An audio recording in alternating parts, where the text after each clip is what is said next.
उत्तर प्रदेश के राज्यपाल श्रीमान राम नाईक जी, केंद्र में मंत्रिपरिषद के मेरे साथी, जिन्होंने इस बार देश के गांव, गरीब और किसानों के लिए एक यादगार बजट दिया, ऐसे श्रीमान अरुण जेटली जी, मंत्रिपरिषद के मेरे साथी और आप ही के प्रतिनिधि डॉक्टर महेश शर्मा जी, मंत्रिपरिषद के मेरे साथी, उत्तर प्रदेश के ही संतान डॉक्टर रामशंकर कठेरिया जी, केंद्र में मंत्रिपरिषद के मेरे साथी श्रीमान जयंत सिन्हा जी, उत्तर प्रदेश सरकार के मंत्री श्रीमान कमाल अख्तर जी, डिक्की के चेयरमैन श्रीमान मिलिंद कामले जी। बहुत कम लोगों को मालूम होगा डिक्की के विषय में। दलित परिवार में पैदा हुए मिलिंद जी ने इस देश में दलितों को उद्यमी बनाने के लिए, एंटरप्रेन्योर बनाने के लिए एक बीड़ा उठाया है और उन्होंने दलित चैम्बर ऑफ कॉमर्स अलग बनाया है। और पिछले दिनों में उनके कार्यक्रम में गया था और मैं एक नई आशा लेकर के वहां से आया। तो आज वे भी हमारे साथ हैं, डिक्की के चेयरमैन श्रीमान मिलिंद कामले जी, सांसद श्रीमती कृष्णा राज, सांसद श्रीमती नीलम सोनकर, सांसद श्रीमान कौशल किशोर, सांसद श्रीमती प्रियंका सिंह रावत, सांसद श्रीमान कमलेश पासवान, सांसद श्रीमान राजेश कुमार दिवाकर, सांसद श्रीमान छोटेलाल, सांसद श्रीमान रामचरित निषाद, सांसद श्रीमान भोला सिंह, सांसद साध्वी सावित्रीबाई जी, सांसद श्रीमान भानु प्रताप सिंह वर्मा, सांसद श्रीमान विनोद कुमार सोनकर, सांसद श्रीमान अशोक कुमार दोहरे, सांसद डॉक्टर यशवंत सिंह, सांसद श्रीमान अंशुल वर्मा जी, सांसद श्रीमती अंजू बाला जी, विधायक श्रीमती बिमला बाथम जी, सिडबी के सीएमडी डॉक्टर शिवाजी, वित्तीय सेवा विभाग की सचिव सुश्री अंजुली जी, बीएमसी के एमडी श्री विजय पांडे जी और विशाल संख्या में पधारे हुए मेरे प्यारे भाइयों और बहनों, आज बाबू जगजीवन राम जी की जन्म जयंती है। अनेक वर्षों तक राष्ट्र की सेवा में उन्होंने अपना पूरा जीवन खपा दिया। उनके जन्म दिवस को समता दिवस के रूप में भी याद किया जाता है। दलित परिवार में पैदा होकर के राष्ट्र के गौरव को बढ़ाने में उन्होंने जो अथाक पुरुषार्थ किया, परिश्रम किया, उन्होंने सामाजिक स्थितियों को कभी अपने आड़े नहीं आने दिया। ऐसे बाबू जगजीवन राम जी की जन्म जयंती पर आज भारत सरकार स्टैंड अप इंडिया कार्यक्रम को लॉन्च कर रही है।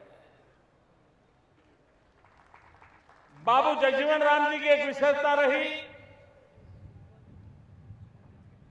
वे हमेशा मेरिट के आग्रही रहे। स्कॉलरशिप भी वो मेरिट पर लेने के आग्रही रहते थे। अगर मेरिट पर जो न मिले उसको लेने से इनकार करते थे। और बहुत कम लोगों को याद होगा, भारत ने जो प्रथम कृषि क्रांति की, एग्रीकल्चर रिवॉल्यूशन किया, तब हमारे देश के कृषि मंत्री बाबू जगजीवन राम थे। बहुत कम लोगों को मालूम होगा कि 1971 की लड़ाई में भारत ने जो विजय प्राप्त की, उस समय भारत के रक्षा मंत्री बाबू जगजीवन राम थे। लेकिन ऐसे कारण रहे देश में कि इस प्रकार की सेवाओं को, ऐसे महापुरुषों के योगदान को करीब करीब इतिहास में भुला दिया गया। हम इस मत के हैं कि राजनीतिक विचारधाराएं कुछ भी हो, दल कोई भी हो,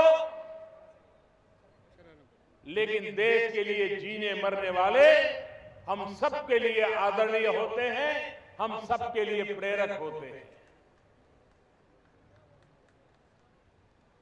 शायद बाबू जगजीवन राम जी के जन्म जयंती पर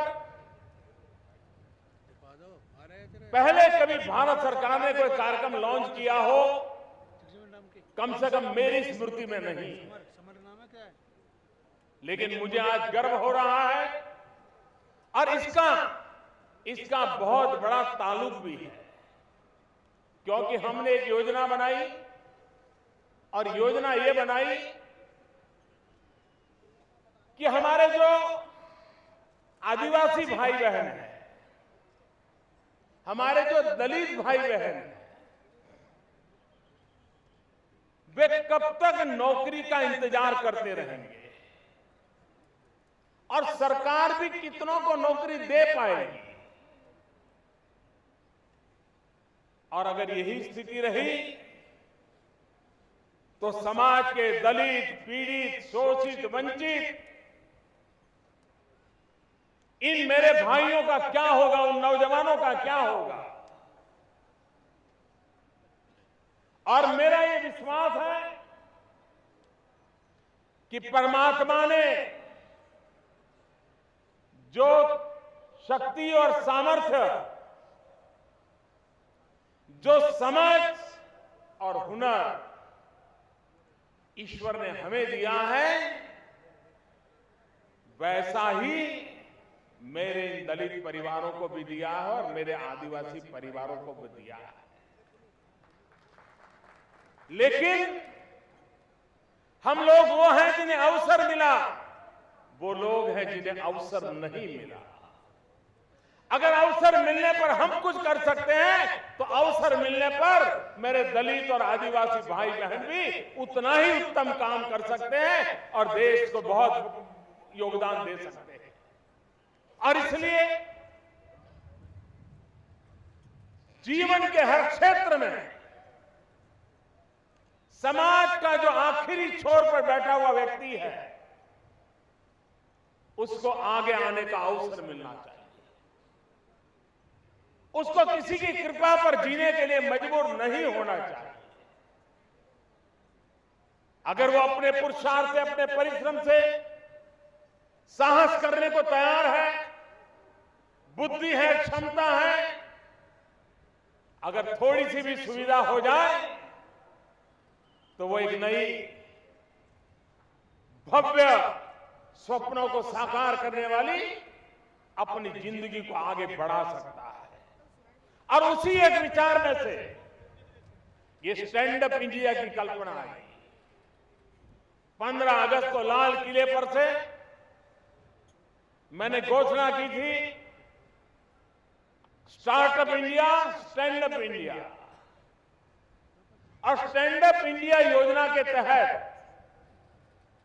15 अगस्त को लाल किले से घोषणा की थी कि भारत की हर बैंक की ब्रांच अपने क्षेत्र में एक दलित को, और अगर वहां दलित बस्ती नहीं है तो आदिवासी को और एक महिला को बैंक की तरफ से लोन देंगे। आज देश में 1.25 लाख बैंक है। 1 लाख से ज्यादा स्थानों पर फैली हुई है। आमतौर पर कोई उद्योग या व्यापार शुरू होता है तो जो एस्टैब्लिश शहर होते हैं वहीं पर बढ़ोतरी होती है। हमारी इस योजना के तहत 1.25 लाख बैंक जब पैसे देगी तो 1.25 लाख स्थानों पर कोई न कोई उपक्रम शुरू होगा और 2.5 लाख लोगों के द्वारा 2.5 लाख उपक्रम शुरू होंगे। एक जिले में, एक जगह पर, एक जहां प्रगति हो रही वहीं नहीं, एक फैला हुआ काम। और इसलिए हर ब्रांच को कहा है कि आपकी जिम्मेवारी होगी कि आपकी ब्रांच जिस इलाके में है उस इलाके के किसी नौजवान जो कि दलित हो या आदिवासी हो और एक महिला, 2 लोगों को आपको लोन देना होगा और उनको नया उद्योग, नया व्यवसाय करने के लिए मदद करनी होगी। आप कल्पना कर सकते हैं आज जो जॉब सीकर है वो जॉब क्रिएटर बन जाएगा। जो आज नौकरी तलाशता है वो नौकरी देने वाला बन जाएगा। अगर ऐसे 2.5 लाख यूनिट शुरू होते हैं, कोई 1 को रोजगार दे, कोई 2 को दे, कोई 5 को दे, हमारे देश के नौजवानों के लिए एक रोजगार का नया अवसर प्राप्त होगा। और इसलिए ये जो स्टैंड अप योजना है, मुद्रा योजना और स्टैंड अप योजना में बहुत बड़ा एक फर्क है। मुद्रा योजना में भी गारंटी के बिना उद्योगकार बैंक से कुछ आगे बढ़ना है तो पैसे ले सकता है। अखबार बेचने वाला कमाना है तो ले सकता है पैसे। चाय बेचने वाला हो, चवेना बेचने वाला हुआ, धोबी हो, नाई हो, छोटे छोटे लोग जिनको बेचारों को पैसे बड़ी ब्याज से लेने पड़ते हैं, शाहूकार लोग उनको लूट लेते हैं, वो एक बार पैसे लेता है तो ब्याज देने के चक्कर से बाहर ही नहीं आता है। जीवन भर वो कर्जदार रहता है। और देश में 6 करोड़ से ज्यादा लोग ऐसे कुछ न कुछ काम करते हैं जो देश की आर्थिक गतिविधि को चलाते हैं। छोटे छोटे लोग हैं, छोटे दुकानदार, किसी को 5,000 चाहिए, किसी को 10,000 चाहिए, किसी को 50,000 चाहिए। बैंक के दरवाजे उनके लिए बंद थे और ये इतने गरीब थे कि कोई उनको लिए गारंटी नहीं देता था। हमने मुद्रा योजना के तहत बिना कोई गारंटी ऐसे लोगों को लोन मुहैया कराया। और अभी अरुण जी बता रहे थे कि हमारा लक्ष्य तो 1.25 लाख करोड़ से भी कम था, लेकिन हमने उससे भी आगे निकल गए और करीब करीब 3.25 करोड़ से ज्यादा लोगों को ये पैसे दिए। आज वो अपना कारोबार चला रहे हैं, अपने व्यवसाय का विकास कर रहे हैं और ब्याज के चुंगाल से बच गए। लेकिन मुद्रा में 10 लाख रुपए तक रकम मिलती है। ये जो दलित परिवारों के लिए योजना बनाई है, आदिवासी परिवारों के लिए योजना बनाई है, महिलाओं को उद्यमी बनाने के लिए जो योजना बनाई है, उसके तहत 10 लाख से लेकर के 1 करोड़ रुपया तक की राशि बैंक उनको देगी और उस ब्रांच के इलाके में होगा, ताकि हिंदुस्तान में 1 लाख से अधिक जगह पर कोई न कोई नया काम शुरू होगा। अकेला उत्तर प्रदेश में हो, अकेला दिल्ली में हो, अकेला जयपुर, मुंबई, अहमदाबाद में हो, नहीं। छोटे छोटे स्थान पर काम शुरू होना चाहिए। ये देश को आगे बढ़ाना है और इसलिए बैंक की ब्रांच को, कोई एक बैंक उसकी 100 ब्रांच है और बैंक 200 लोगों को एक जगह पे दे दे, वो हमें मंजूर नहीं है। अगर 100 ब्रांच है तो जहां ब्रांच होगी वहीं पर उनको देना होगा, ताकि उस पिछड़े इलाके का भी विकास हो। इस योजना के तहत ये किया गया है। और आज आपने देखा होगा सामान्य परिवार के लोग, उनको इस योजना के तहत सहभागी बनाया है। और मैं भाई मिलिंद को अभिनंदन देता हूं कि उन्होंने दलित युवकों में एक नई चेतना जगा की है। स्वयं तो उद्योगकार है, लेकिन उन्होंने तय किया कि वे दलित युवकों को आत्मसम्मान के साथ जीने वाले, अपने पैरों पर खड़े रह करके काम करने वाले और देश के विकास में योगदान देने वाले नौजवान बनाना चाहते हैं। मैं तो हैरान था, दलित महिलाओं का भी उन्होंने एक संगठन खड़ा किया। और मैं उस दिन जब गया था, 300 महिला उद्यमी दलित, वो सैकड़ों करोड़ों का कारोबार कर रही है। अगर ये ताकत है, अगर उस ताकत को ध्यान में लेकर के योजना बनाई जाए तो देश को विकास की ऊंचाइयों पर कैसे ले जा सकते हैं, इसका हम उत्तम उदाहरण देख सकते हैं। और इसलिए मेरे लिए व्यक्तिगत रूप से आज का कार्यक्रम मैं उत्तम से उत्तम कार्यक्रम मानता हूं, क्योंकि मैं देख रहा हूं मेरे दलित भाइयों का, मेरे आदिवासी भाइयों का जीवन में वो बदलाव आने वाला है और समाज में वो सम्मान के साथ जिएंगे और नई पीढ़ी को रोजगार देने की उनमें ताकत आएगी। इस प्रकार की रचना होना, ये अपने आप में समाज में एक बहुत बड़ा बदलाव लाने का कारण बन रहा है। आज एक और कार्यक्रम भी इसके साथ जोड़ दिया। प्रमुख कार्यक्रम तो मेरा स्टैंड अप इंडिया का था, लेकिन हमारे महेश शर्मा जी अपने क्षेत्र में ई रिक्शा के लिए कितने दिनों से काम पे लगे थे, तो उनका आग्रह था कि इस कार्यक्रम को भी इसके साथ जोड़ दिया जाए। मैंने कहा जरूर जोड़ देंगे। और मुझे अभी रिक्शा वाले परिवारों के साथ चाय पे चर्चा करने का मौका मिला। मैं उनकी बातें सुन रहा था। वो लोग थे जो पहले किराए की रिक्शा लेकर के दिवस भर मेहनत करके अपने परिवार का गुजरान चलाते थे, लेकिन ज्यादातर पैसे जिससे किराए पर लिया है रिक्शा, उसी पे चला जाता, अपने जेब में बहुत कम आता। और मेहनत भी इतनी पड़ती थी कि एक उम्र से ज्यादा काम नहीं कर सकते।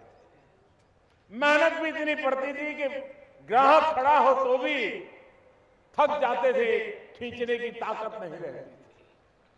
ये जो अवस्था उन्होंने अपनी जिंदगी में जिए। भारत सरकार ने एक योजना बनाई।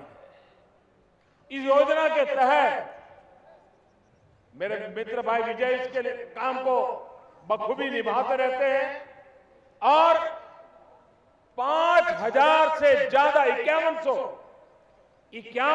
ई रिक्शा आज देने का कार्यक्रम हो रहा है।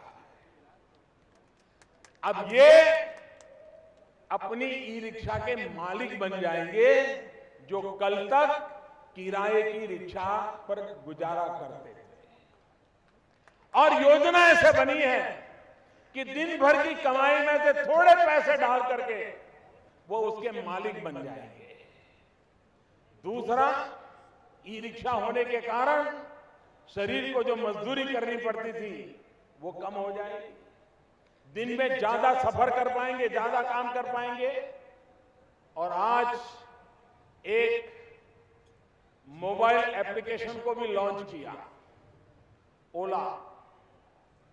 मोबाइल फोन पर जो ओला के एप्लीकेशन को डाउनलोड करेगा, वो उस पर एक क्लिक करेगा सिर्फ, तो नजदीक में जो ओला ये ई रिक्शा वाला खड़ा होगा उसके मोबाइल फोन पर सूचना जाएगी कि फलानी जगह पे कोई रिक्शा के लिए खड़ा है।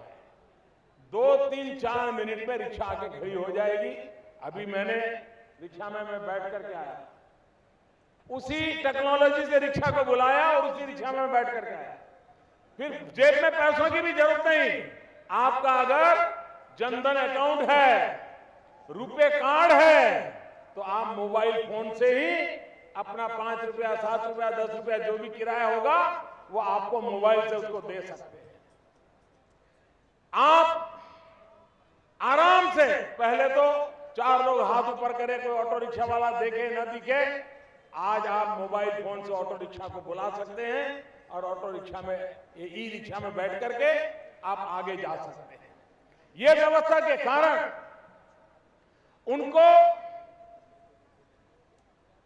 ग्राहक ढूंढने के लिए घूमना नहीं पड़ेगा, वरना वो इधर उधर देखते रहते हैं, कोई मिल जाता है, कोई मिल जाता है। जरूरत नहीं है, वो एक जगह पे खड़े हैं, जैसा ही अपने मोबाइल फोन पर सूचना आई वो दौड़ेगा और लेकर के आएगा। और उसके कारण जो फ्यूल का खर्चा होता है वो भी नहीं होता। और इसमें फ्यूल बैटरी है, इसकी भी व्यवस्था है कि जिस प्रकार से 5000 ई रिक्शाएं मिली हैं, उसी प्रकार से इन रिक्शाओं को चार्जिंग करने के लिए एनर्जी बैंक भी बनाई गई है, जहां पर सोलर एनर्जी से बैटरी चार्ज होगी। आपकी ई रिक्शा की बैटरी डाउन हो गई है, आप वहां जाएंगे, आपकी बैटरी वहां छोड़ दीजिए, दूसरी बैटरी ले लीजिए, चार्जिंग का पैसा दे दीजिए, आप गाड़ी दिन भर चलाते रहिए। और इसके कारण सैकड़ों लोगों को ये सोलर एनर्जी से बैटरी चार्जिंग की दुकानें भी चलाने का मौका मिलेगा। और आग्रह ये रखा है कि ये ई रिक्शा उनको मिलेगी जो रिक्शा के मालिक नहीं है, जो सिर्फ ड्राइवर है और किराए की रिक्शा चलाते थे, यानी कि गरीब को मिलेगा। और गरीब, पीड़ित, शोषित, इनको अपने पैरों पर खड़े रखने की ताकत कैसे मिले, उस दिशा में हमारी सारी योजनाएं आज काम कर रही है। और उसका नतीजा है कि आज यहां 5100 ई रिक्शाएं गरीब परिवार के हाथ में जा रही हैं। और मैं उनके चेहरे को देख रहा था और उनको सब मालूम था, बोले हमारी ट्रेनिंग हो गई है, कुछ काम रिपेयर करना हो तो रिपेयरिंग करना हमको सिखा दिया गया है, हमको ई रिक्शा कैसे चलानी उसका ड्राइविंग सिखा दिया गया है, बैंक के साथ कैसे कारोबार करना वो सिखा दिया गया है, हमें ऐप के द्वारा कोई सूचना आए तो कैसे जाना वो सिखा दिया गया है। यानी एक प्रकार से स्किल डेवलपमेंट का पूरा काम इन परिवारों का हो चुका है। आज ये दोनों चीजें, ई रिक्शा के द्वारा एनवायरमेंट को भी फायदा है। आज पूरी दुनिया ग्लोबल वार्मिंग से परेशान है, हम लोगों को विदेशों से तेल लाना पड़ता है, अरबों खरबों रुपया जाता है। अब वो तेल में भी बचत होगी, क्योंकि सूरज की गर्मी से तैयार होने वाली बैटरी से ये ई रिक्शाएं चलने वाली है। धुआं भी नहीं होने वाला है, एनवायरमेंट का प्रॉब्लम नहीं होने वाला है, और इसके कारण सामान्य मानवी के आरोग्य को भी इसके कारण फायदा तो होगा ही होगा, लेकिन दुनिया में भी जो ग्लोबल वार्मिंग की चिंता है उसका उपाय भी इसी से प्रस्तुत होगा। और ये काम भी आज आपके इस नगरी में प्रारंभ हो रहा है। मैं वित्त मंत्री श्रीमान अरुण जेटली जी का अभिनंदन करना चाहता हूं कि उन्होंने बैंकिंग सेक्टर को, आपने देखा होगा हमारे देश में वित्त मंत्रालय यानी ऑफिस, फाइल, बिल पास करना ना करना, उसके आगे देश को वित्त मंत्रालय क्या होता है ये कभी पता ही नहीं था। ज्यादा से ज्यादा वित्त मंत्रालय से कौन जुड़ते थे? तो शेयर मार्केट वाला आएंगे, बड़े उद्योगकार आएंगे। पहली बार आप देखते होंगे कि वित्त मंत्रालय द्वारा जनता के बीच जाकर के कभी जन धन योजना, कभी जीवन बीमा योजना, कभी जीवन ज्योति योजना, कभी मुद्रा योजना, कभी स्टैंड अप योजना, कभी रुपे कार्ड की योजना। गरीब व्यक्ति के साथ देश का वित्त मंत्रालय जुड़ा हुआ हो, वो 21वीं सदी की पहली घटना है। भाइयों बहनों, एक एक डिपार्टमेंट को गरीबों के काम के लिए कैसे लाया जा सकता है, गरीबों की भलाई के लिए कैसे लाया जा सकता है, इसका एक जीता जाता उदाहरण है। हमारे देश में बैंकों का राष्ट्रीयकरण हुआ था गरीबों के नाम पर, लेकिन मुझे दुख के साथ कहना पड़ता है कि आजादी के 70 साल होंगे, इस देश के 40% लोग ऐसे थे कि जिनको कभी बैंक का दरवाजा देखने का सौभाग्य नहीं मिला। हमने बीड़ा उठाया। पिछली बार मैंने 15 अगस्त को कहा था, और कुछ ही दिनों के भीतर भीतर सभी बैंक के कर्मचारी, मैं सार्वजनिक रूप से बैंक के सभी कर्मचारियों का सार्वजनिक रूप से फिर से अभिनंदन करना चाहता हूं, उनका धन्यवाद करना चाहता हूं कि वो घर घर गए, बैंकिंग आवर के बाद भी काम किया, सैटरडे संडे को काम किया और देश के गरीब लोगों को बैंक के खाते से जोड़ दिया। और हमने तो कहा था कि जीरो बैलेंस से बैंक का खाता खुलेगा, आपको 1 रुपया नहीं होगा। अरे वो फॉर्म का स्टेशनरी का जो खर्चा होता है 8-8 रुपया, वो भी नहीं होगा। बस आप खाता खुलवा दीजिए, अपना बैंक अकाउंट खुलवा दीजिए। हमने गरीबों से कहा था आपके पैसों की जरूरत नहीं, बस आप जुड़ जाइए। लेकिन मेरे देश के गरीबों की अमीरी देखिए, मेरे देश के गरीबों की अमीरी देखिए। देश ने अमीरों की गरीबी देख ली है। बैंकों से रुपये लेकर के भागना कैसा, इसके रास्ते लोग खोज रहे हैं। लेकिन ये गरीब देखिए, जिसको तो हमने कहा था कि जीरो बैलेंस से तुम अकाउंट खुलाओ, लेकिन उसकी ईमानदारी देखिए, उसकी अमीरी देखिए। उसने कहा नहीं मोदी जी, हम ऐसे तो नहीं करेंगे, हम कुछ देना चाहेंगे। और आज मैं गर्व के साथ कहता हूं कि प्रधानमंत्री जनधन योजना के अंतर्गत गरीबों ने जो बैंक अकाउंट खुलवाए, उसमें किसी ने 50 रुपया, किसी ने 100 रुपया, किसी ने 200 रुपया डाला।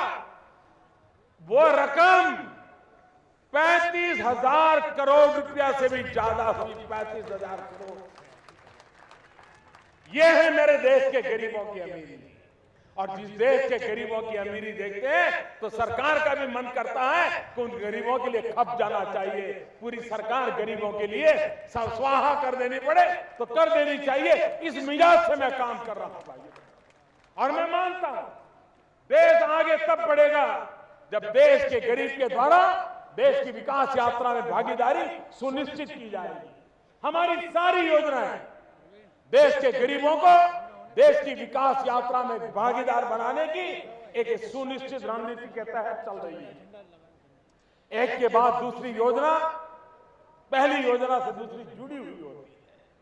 और इन सारी योजनाओं के तहत एक ऐसा आर्थिक क्षेत्र जो अनछुआ था, किसी ने कभी सोचा तक नहीं था, ऐसे क्षेत्र में प्रवेश करने की दिशा में हम प्रयास कर रहे हैं। मैं फिर एक बार वित्त मंत्रालय को हृदय से बहुत बहुत अभिनंदन करता हूं। वित्त मंत्रालय के सभी अधिकारियों की टीम को अभिनंदन करता हूं कि देश को उन्होंने उत्तम बजट तो दिया, लेकिन देश के गरीबों के लिए एक के बाद योजनाएं देकर के देश के गरीबों को ताकत देने का काम किया है। इसलिए वे भी बहुत बहुत बधाई के पात्र हैं। आज जिन परिवारों को ई रिक्शा मिली है, उनको मैंने जब बैठा था मैंने कहा था, लेकिन बाकी लोग वहां नहीं थे, उनसे मैं कहना चाहता हूं। और ये ई रिक्शा वाले मेरा एक काम करेंगे, करेंगे, पक्का करेंगे। आप मुझे वादा कीजिए, आप अपने बच्चों को पढ़ाएंगे और राजनेता आपसे वोट मांगने आते होंगे, मैं आपसे आपके बच्चों की शिक्षा की भीख मांगने आया हूं।